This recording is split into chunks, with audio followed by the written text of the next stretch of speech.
Olympic gold medalist Edgar Chen Long returns to a hero's welcome in Hong Kong. Former Hong Kong fencing team member Connie Ho reveals the challenges facing past athletes. And Chief Executive John Lee visits Hong Kong-funded factory in the final day of visit to Vietnam.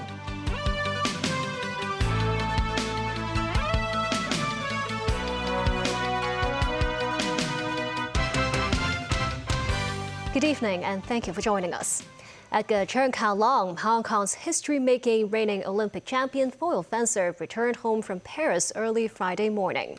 He thanked supporters as well as predecessors in fencing circles for their contributions to the sport. Chief Executive John Lee, who is visiting Vietnam, said the government will expedite the construction of a fencing center to provide venues for athletes' training and competitions in 2025.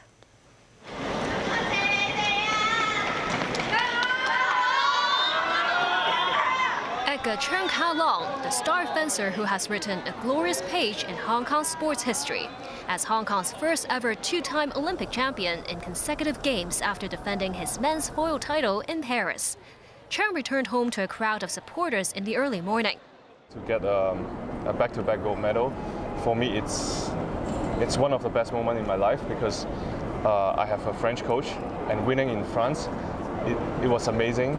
He expressed gratitude to the previous generations of Hong Kong fencers, as their contributions have helped this generation of athletes harvest the fruit of success.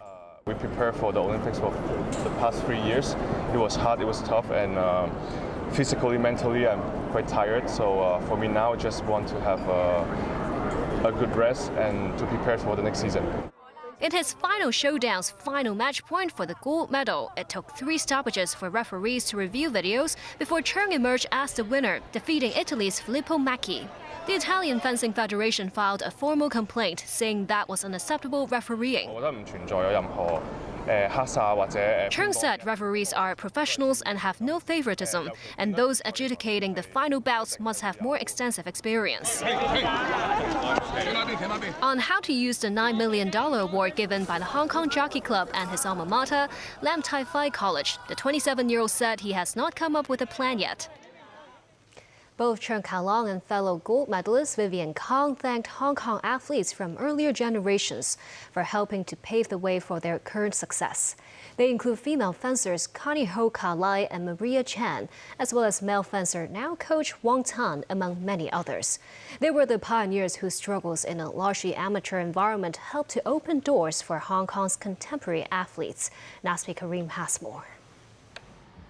Fencing gold medalist Chen Long and Vivian Kong, on returning to Hong Kong from Paris, both thanked their predecessors for paving the way for their success.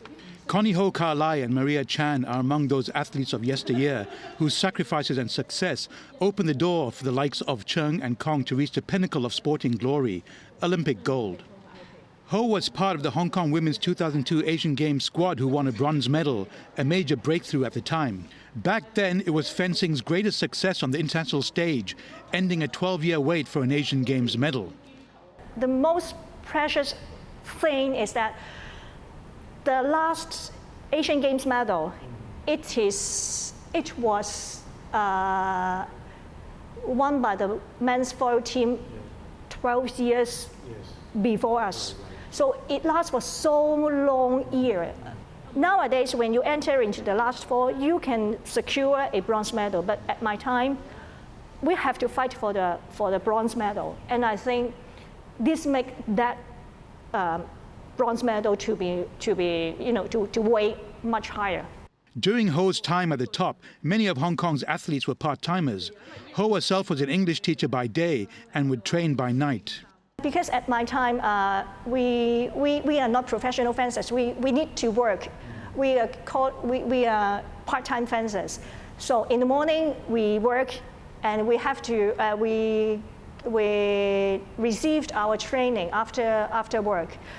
After a full day work, I'm already very tired, and then our training started at 7 p.m. till 9 to 10 p.m.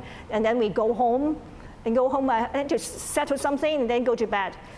I have to wake up early next morning because I need to go back. I need to go back to school before 8. So I have to wake up maybe at 6. So I don't think I have enough rest. That's why when I ride on a bus, I can easily fall asleep whenever there is an opportunity. And I remember when I was participating in some competition, my coach tried to find me.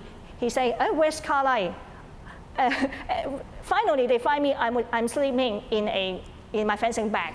When you won that bronze medal in Busan, was it all worth it? Oh, yes, everything. That is I think the most precious moment in my life when I was standing on the podium to receive the medal. And okay, I'm really glad that I am a fencer and represent Hong Kong. Though flattered to be thanked by Cheung and Kong, Ho said she is herself thankful to her seniors for raising the sport's profile. I think each generation, they just tried their best to perform, to try to get good results with the resources they can get at that time. For me, I also need to thank our senior fencers for getting a bronze medal in the 1990 Asian Games in the men's foil. And with their success, we can get more resources so that I can benefit from it as well. Nazvi Karim, TVB News. Chief Executive John Lee visited a Hong Kong-funded clothing manufacturer in Ho Chi Minh City in Vietnam on the last day of his trip to 3 member states of ASEAN. The Mo Sang Ai reports. On the last day of his ASEAN trip, Chief Executive John Lee and government officials arrived at this Hong Kong-funded clothing manufacturer in Ho Chi Minh City. Staff members explained the manufacturing process to the delegation and demonstrated its automation machinery technology. The company has 3 factories in Vietnam, while its retail shops are spread across Hong Kong, the mainland, and other regions. Citing the words of the CEO of the company, Lee said the one country, two systems principle helped him expand his business. The CEO said Hong Kong will remain as the headquarters of the company. After the visit, Lee planted a tree in a garden outside the factory. The tree is meant to symbolize the growing relationship between Hong Kong and Vietnam. Lee then attended a business lunch where he met with Vietnamese political and business representatives. Lee also witnessed the signing ceremony of 22 memoranda. The scene concluded his trip in the afternoon. He described the 6-day trip as fruitful. Hong Kong signed with the 3 countries a total of 55 agreements or memoranda of understanding, 12 with Laos, 13 with Cambodia, and 30 with Vietnam, covering a wide range of cooperative areas such as trade and economic partnership, investment, custom collaboration, education, cultural exchanges, and tourism promotion. Lee also praised the performance of Hong Kong athletes in the Olympics. He said a welcoming event for the athletes will soon be organized at the Government House. News 9, TVB News. The 4th Hong Kong Brands and Products Shopping Festival opened at the Asia World Expo today and will run for 4 consecutive days. Helen Chen reports. $1 for Chinese-style preserved sausages and all kinds of discounts. Different booths at the shopping festival try to grab visitors' attention using different tactics. The shopping festival has 6 different exhibition zones with more than 250 stalls selling food and household products. 咁講到消費氛圍。 Speaking at the opening ceremony this morning, Bernard Chang, Acting Secretary for Commerce and Economic Development, said that in retail and sales, Hong Kong needs to be creative, keep up with trends, and capture the interest of customers. Organizers of the event said they are not concerned by the fact that more Hong Kongers going to the mainland to spend money will affect their business. Ivan Shi, Vice President of the Chinese Manufacturers Association, said Hong Kong has many local products such as health products, ginseng, and preserved seafood, about which they have confidence in. The organizers of the festival expect about 60,000 visitors and sales of $60 million. Some exhibitors express optimism despite some challenges.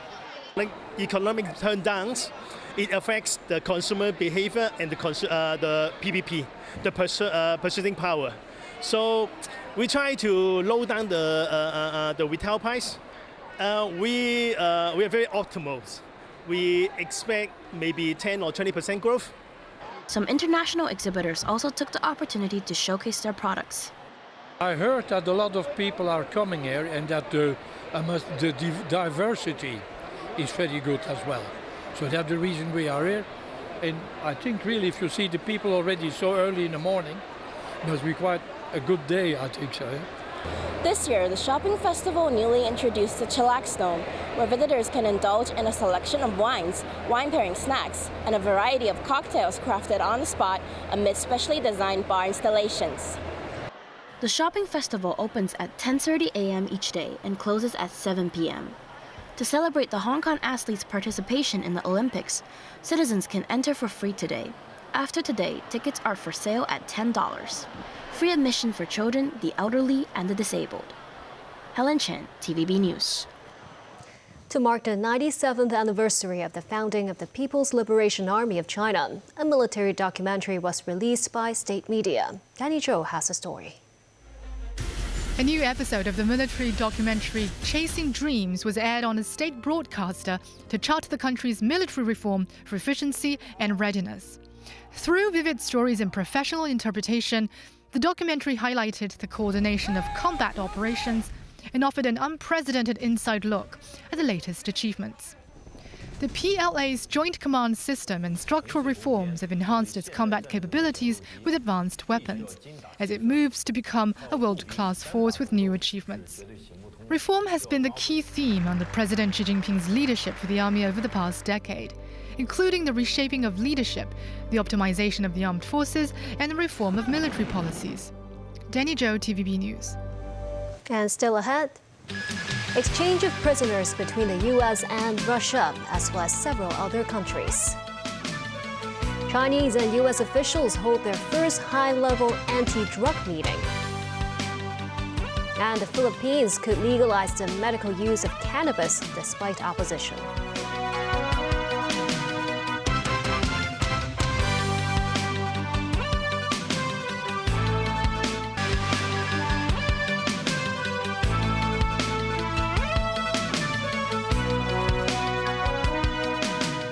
Welcome back. The United States and Russia completed their biggest prisoner swap in post-Soviet history on Thursday. In a multinational deal, Moscow released dozens of people, including dissidents and journalists. Tracy Furness has more.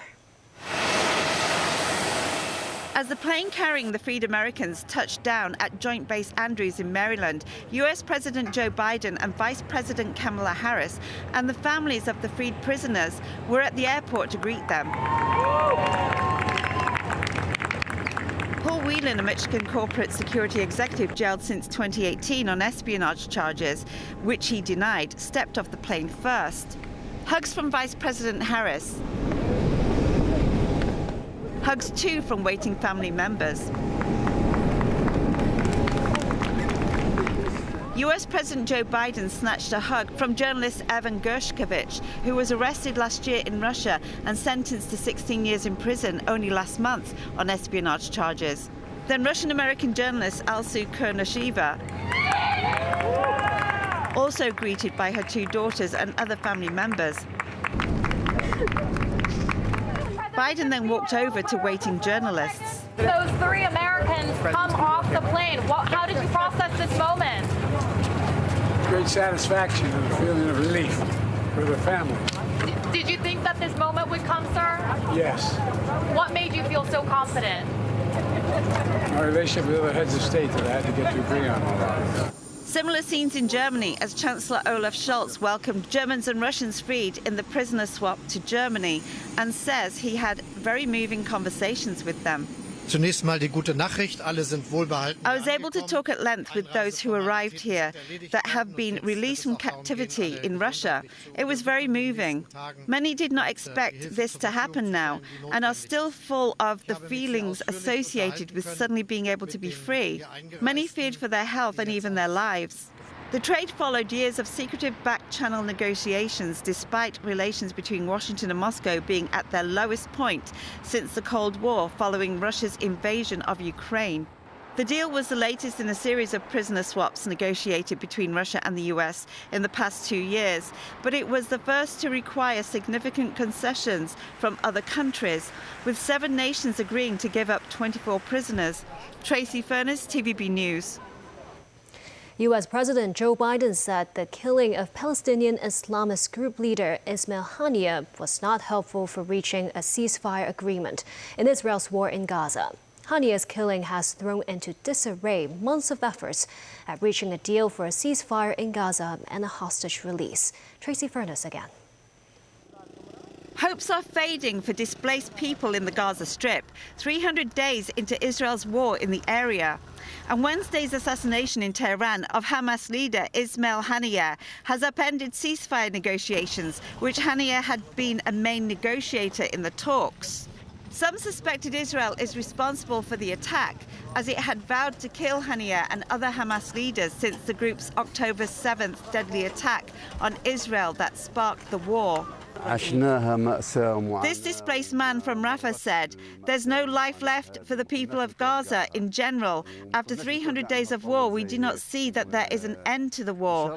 Netanyahu assassinating Haniyeh in the middle of negotiations while we wait for news to end the war. We were waiting.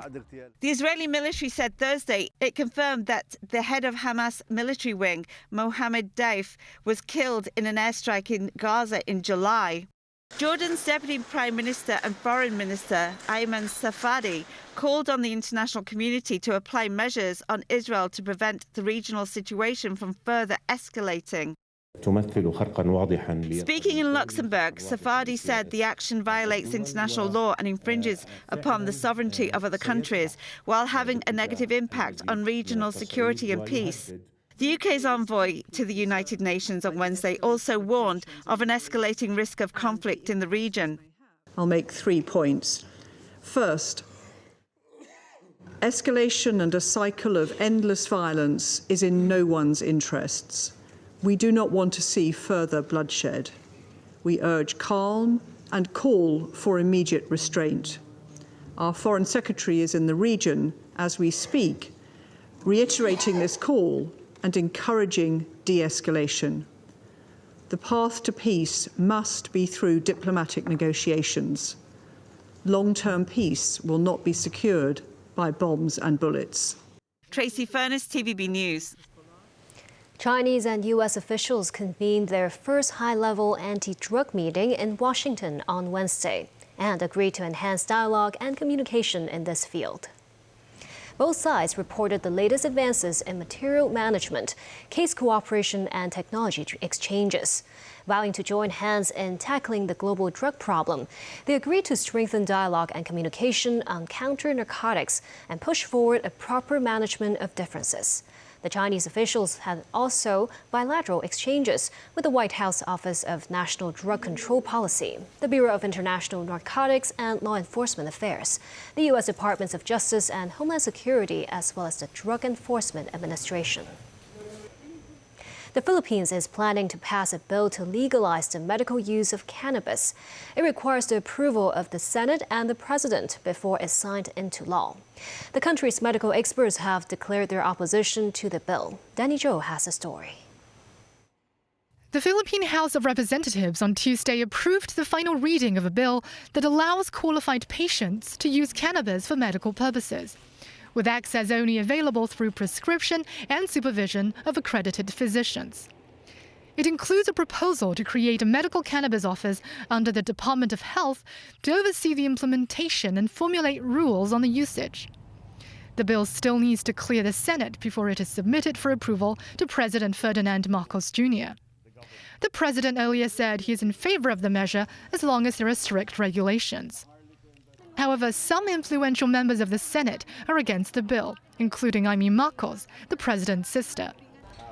The country's medical association has also warned that using cannabis for uncorroborated medical purposes is harmful, and it may send a dangerous signal to the youngsters. Danny Zhou, TVB News. And that's the news. Thank you for watching.